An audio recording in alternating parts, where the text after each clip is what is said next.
What is up, guys? Welcome to Steam-O-Rama 2024. No clue what Steam-O-Rama is? Don't worry, I didn't either. I completely raw dogged this event. I did zero research, I just showed up, paid my way in, and was immediately greeted by these massive steam-powered behemoths. I'd never seen a steam tractor before and was pretty blown away and enchanted by the extremely exposed mechanical workings of each and every one of them. Unlike modern engines, which are invariably shielded under mounds of plastic, these engines bare all, butt naked. Not even their crankcases are sealed, they use total loss oil systems. All of these tractors were being paraded for exhibition, and seeing as I knew literally nothing about them, I simply followed along and listened to the announcer to try and gain some base knowledge as to what I was looking at. During the show is when I first laid eyes upon my future steam engine savior, Andy. Andy seemed like a really approachable and knowledgeable guy, so I decided to track him down after the exhibition. He was extremely helpful and became my steam spirit guide, showing me the ways of steam engines. I could explain what he told me, but Andy was kind enough to give me a detailed walkthrough on the basic operations of these machines. Your firebox, which is where you have where your heat gets produced. You have that little chain that's hanging down is your damper door, which allows you to open and close, allow more airflow through. Right there is an injector. Okay. There is an injector. Right. So the way you open, an injector, you have a water in, a steam in, and then into the boiler. Okay. So the way an injector works is it takes the water and it blows it past. It takes the steam, blows it past a little funnel with the water flowing through, and then creating a vacuum to then send it into the pressurized boiler. They're pretty cool. Yeah. Yeah. Up there you have your reverser or your timing lever all the way on the left, and that allows you to change the timing of the engine itself, so you can work more efficiently. Okay. It's also your reverser. So all the way forward is backwards. All the way backwards is forwards. The second one's your throttle. It opens up a valve up there on the steam dome. So the middle one is the throttle. Yeah, the middle one's the throttle here. You can walk over here. Yeah.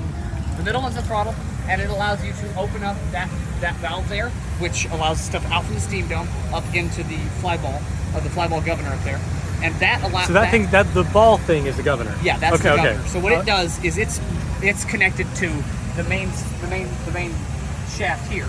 It spins, and then if it spins too fast, those balls compress. Okay. And then when they compress, it allows more or less steam in. So when you hear an engine under heavy stress, that's preventing it from just running away. Oh, okay.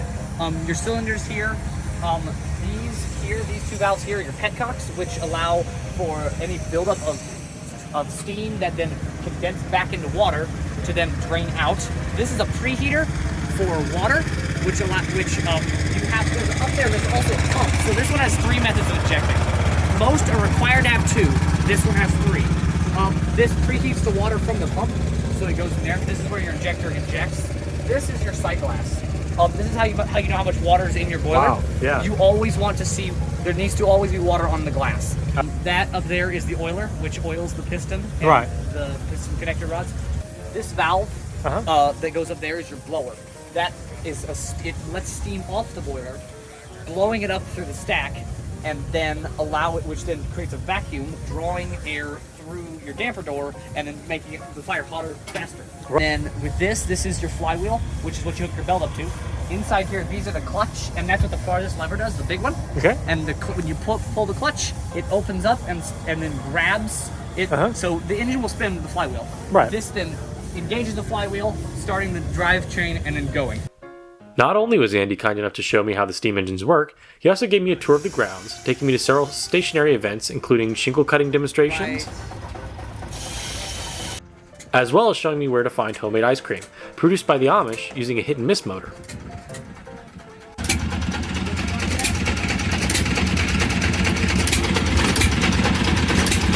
Unfortunately, after ice cream, it was time for Andy to depart to continue working. Andy was a real help to me, and I deeply appreciate his time and his sharing of his knowledge and his friendship during the day. From here, I set out looking at different things, including this nice 57 Ford, lest we forget that this is an automotive-focused channel, as well as this really fascinating laundry machine, also powered by a hit-and-miss motor.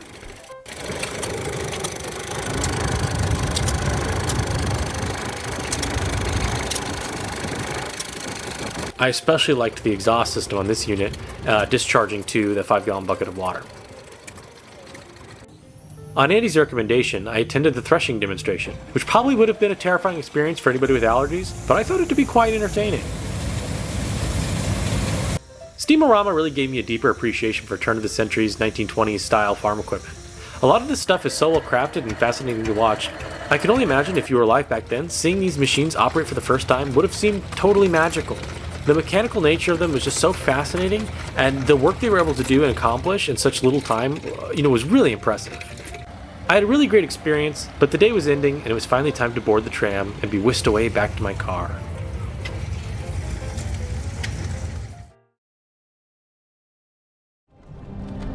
Hey, you.